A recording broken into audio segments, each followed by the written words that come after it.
Chapter की शुरुआत में हमें गारो को दिखाया जाता है जो तारे को मॉन्स्टर से बचाने के लिए उनसे लड़ने को तैयार होता है। किंग द रीपर गारो से कहता है, घेरो घेरो ने हमें ऑर्डर दिया था तुम्हारे एक्शंस को देख ये तय करने के लिए कि तुम हमें ज्वाइन करने के लिए फिट बैठते हो या नहीं। हीरो हंटर, क्या तुम बस एक अजीब आदमी हो जो मॉन्स्टर बनने की कोशिश कर रहा है या तुम सच में एक कमाल की चीज़ हो। गारो कहता है, ये फालतू की बातें हैं, मैं निराश हूँ कि तुम इतने बेवकूफ़ हो। किंग द रीपर कहता है, ओह ऐसा है तो तुम इस लड़के को मार दो। गारो कहता है, भला मैं ऐसा क्यों करूँगा। इंसेक्ट गॉड कहता है, मॉन्स्टर्स अपनी इंसानियत छोड़ देते हैं। गारो, हमने देखा कि तुमने उस लड़के की मदद करी, ये हम बिल्कुल बर्दाश्त नहीं कर सकते। तुम्हें इसे मारना ही होगा। तुम्हें हमारा भरोसा जीतना होगा अगर तुम मॉन्स्टर एसोसिएशन ज्वाइन करना चाहते हो। किंग द रीपर कहता है, अगर तुम ऐसा नहीं कर सकते तो हमें तुम्हारी ज़रूरत नहीं। हमारी ऑर्गेनाइजेशन इस सोसाइटी को तबाह और इस पे राज करने के लिए है और इस सोसाइटी में बच्चे भी आते हैं।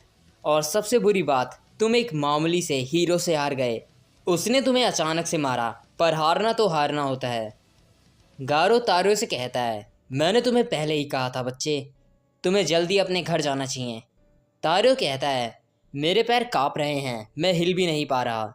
गारो चिल्लाता है, तुम बेवकूफ़, ऐसा मत सोचो कि कोई तुम्हारी मदद करेगा क्योंकि तुम खड़े नहीं हो पा रहे।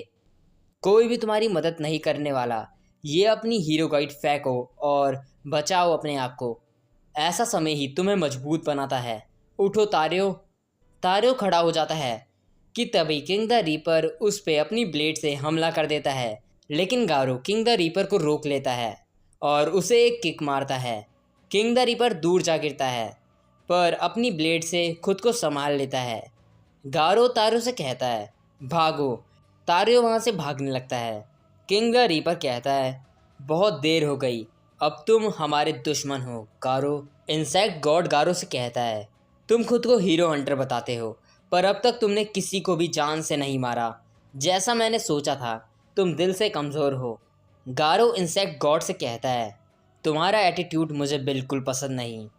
गारो उन दोनों से लड़ने के लिए रेडी होता है और वो दोनों गारो पर टूट पड़ते हैं।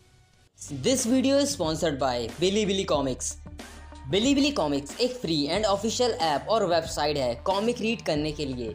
यहाँ पर हज़ारों कॉमिक्स फ्री में अवेलेबल हैं जिन्हें आप रीड कर सकते हैं। यहाँ पर बहुत डिफरेंट जॉनरास की कॉमिक हैं, rom com, action, thriller, horror से लेके थोड़ी वैसी वाली भी। मैं आपको the daily life of immortal king recommend करूँगा। मॉडर्न दुनिया में कल्टीवेशन, मैजिक्स जैसी चीज़ें एग्जिस्ट करती हैं और सभी लोग इमॉर्टल और पावरफुल बनने की रेस में लगे हुए हैं। वहीं हमारा मेन कैरेक्टर वान लिंग ऑलरेडी इमॉर्टल है और मोस्ट पावरफुल भी, इसलिए वो अपनी ज़िंदगी से बहुत ज़्यादा बोर हो गया है।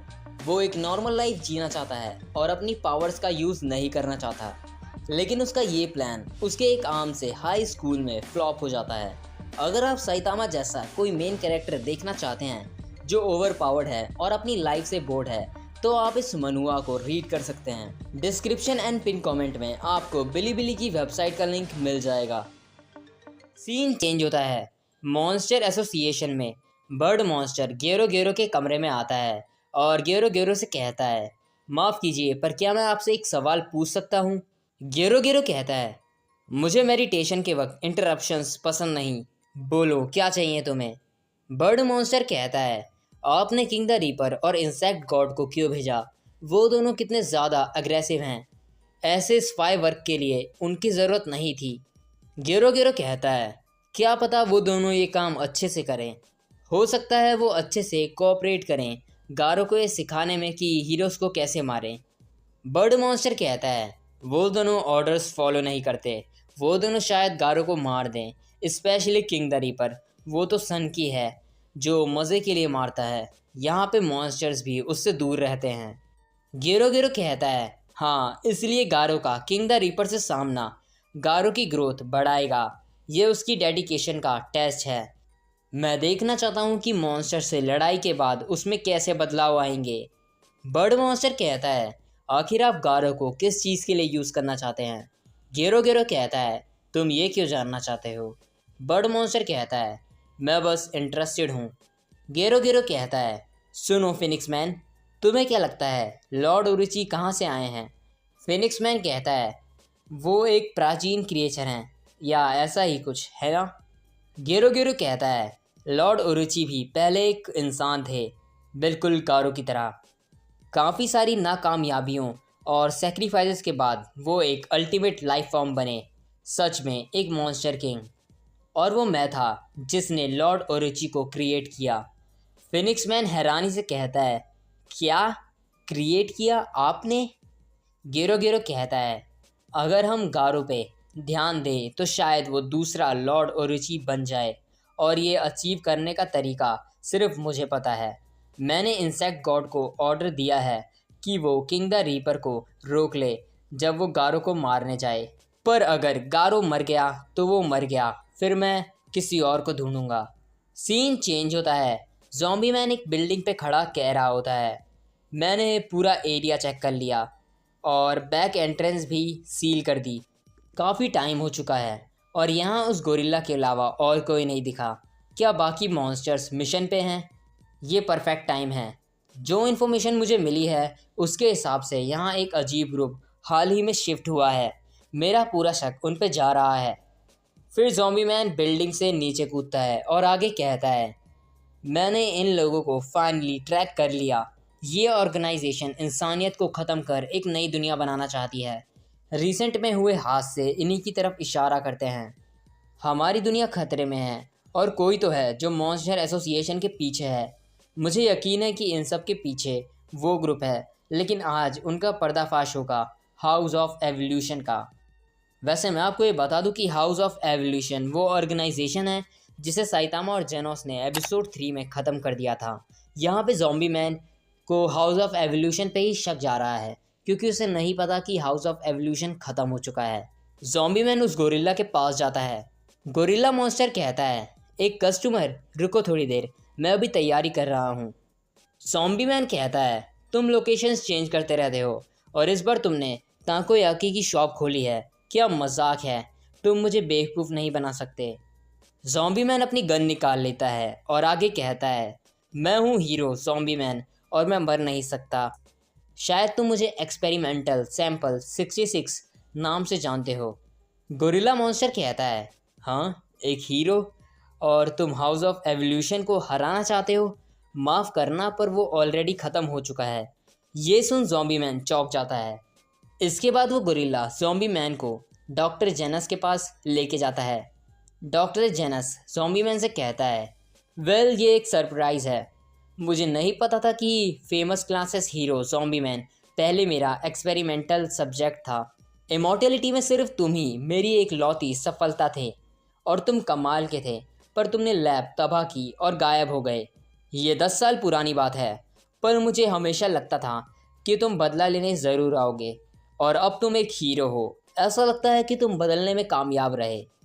ज़ॉम्बी मैन खड़ा हो जाता है और कुल्हाड़ी से डॉक्टर जेनस पे हमला करने जा रहा होता है। डॉक्टर जेनस कहता है, क्या तुम मुझे मारने वाले हो? बहुत अच्छे। अब जो कि मेरी फैसिलिटी का कोई फ्यूचर नहीं तो मुझे जीने की कोई इच्छा नहीं। ज़ॉम्बी मैन कहता है, हाउस ऑफ एवोल्यूशन ख़त्म क्यों हो गया? जब तक तुम जिंदा हो तुम उसे फिर से बना सकते हो, तो फिर तुम ऐसा क्यों नहीं कर रहे? जवाब दो डॉक्टर जेनस।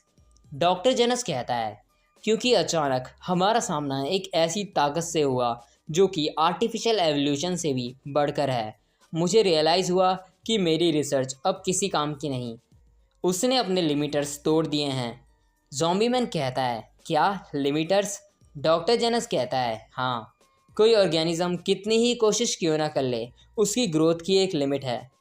हद से ज़्यादा ताकत एक बर्डन बन जाता है जिससे कॉम्प्लिकेशंस बढ़ते हैं। जो लोग मॉन्स्टर्स बन जाते हैं वो अपने असली रूप को छोड़ आउट ऑफ कंट्रोल हो जाते हैं, और इसी वजह से भगवान ने हर क्रिएचर की ग्रोथ के पैरामीटर सेट किए हैं और ग्रोथ को कंट्रोल करने वाले मैकेनिज्म को ही लिमिटर कहते हैं। पर वो आदमी, उसने खुद को अपनी बाउंड्रीज़ के बियॉन्ड फोर्स किया, जिसके चलते वो अपने लिमिटर्स हटाने में कामयाब रहा। ज़ॉम्बी मैन कहता है, और उसकी रिजल्टिंग स्ट्रेंथ इतनी ज़्यादा पावरफुल थी कि वो तुम्हारी इंटेलेक्चुअल स्ट्रेंथ और थियोरेटिकल अचीवमेंट से जीत गई। क्या उसने ये सब आसानी से पा लिया बिना किसी कीमत के? डॉक्टर जेनस कहता है, नहीं, उसने कीमत तो चुकाई। इस पावर के बदले उसने अपने बाल गंवाए, वो घुटन और एकांत में है। जब उसने मेरे ग्रेटेस्ट वॉरियर को एक ही पंच में हराया था, तब उसके चेहरे पे जो लुक था वो सब बता रहा था। ज़ॉम्बी मैन कहता है, बेवकूफ़ जैसी बातें मत करो। तुम्हारी रिसर्च के वक्त एक ही चीज़ थी जो गलत हुई, वो था तुम्हारा सर। मैं निराश हूँ कि मेरा क्रिएटर एक डरपोक बन गया है। मैं बहुत से मॉन्स्टर्स को जानता हूँ जो अपनी स्ट्रेंथ लिमिट्स को इम्पोर्टेंस नहीं देते। जब तक वो एक्चुअल मॉन्स्टर्स नहीं बनते, दुनिया उन्हें हीरोज़ कहती है। डॉक्टर जेनस कहता है, नहीं, वो एक अलग ही लेवल पर है। इंसान का गुस्सा जो कि ना पूरी हुई इच्छाओं से आता है, वो उसके बर्ताव को खतरनाक बना देता है और मानसिक रूप से उसे बीमार कर देता है, जिसके चलते इंसान मॉन्स्टर बनता है। एक आदमी अपने बीते कल की मुश्किलों और भी दूसरे रीजंस के चलते सेलुलर एबनॉर्मेलिटीज़ या म्यूटेशन को जन्म देता है। ऐसे ही अननेचुरल चेंजेस साइंस की पावर्स के थ्रू भी हो सकते हैं, मेरे जैसे साइंटिस्ट और उनकी रिसर्च की वजह से। और यहाँ पर काफ़ी सारे केसेस हैं जहाँ मॉन्स्टर्स कोई इंसान नहीं बल्कि दूसरे ऑर्गेनिज्म बनते हैं। एनवायरमेंटल पोल्यूशन या दूसरे रीजंस की वजह से वो एक नए क्रिएचर के तौर पर जन्म लेते हैं, लेकिन वो अपने लिमिटर्स बरकरार रखते हैं। मोटे तौर पर कहूँ तो सी फॉल्क जिसने सिटी जे पे अटैक किया था और एलियंस जिन्होंने सिटी ए पे अटैक किया था, वो भी मॉन्स्टर्स थे, पर वो नेचुरल क्रिएचर्स थे जिनमें पहले से ही मानव जाति के लिए दुश्मनी थी। इसके विपरीत हीरोज़ बहुत मेहनत करते हैं, जिसके चलते उन्हें बहुत ज़्यादा ताकत मिलती है, जो ताकत उन्हें मॉन्स्टर्स के खिलाफ लड़ने में मदद करती है। यह हीरोज़ खुद को साइबरनेटिक्स के ज़रिए एनहेंस करते हैं या एक्सपेरिमेंट के ज़रिए, जैसे तुमने किया। और कुछ मेरी तरह पहले से ही जीनियस होते हैं, पर वो अलग था। वो एक आम इंसान था, एक साधारण सी ज़िंदगी और कोई ख़ास टैलेंट भी नहीं, लेकिन फिर भी सरासर कोशिश के ज़रिए उसने अपनी लिमिट्स खोल दी और अपने लिमिटर्स तोड़ दिए, जिसके चलते वो अनइमेजिनेबल ताकत हासिल कर पाया। उसके बारे में सोच मुझे खुद पे हंसी आती है।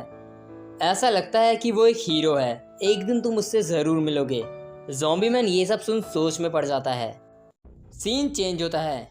गारो इंसेक्ट गॉड को एक पंच मारता है, पर उसे ही चोट लग जाती है।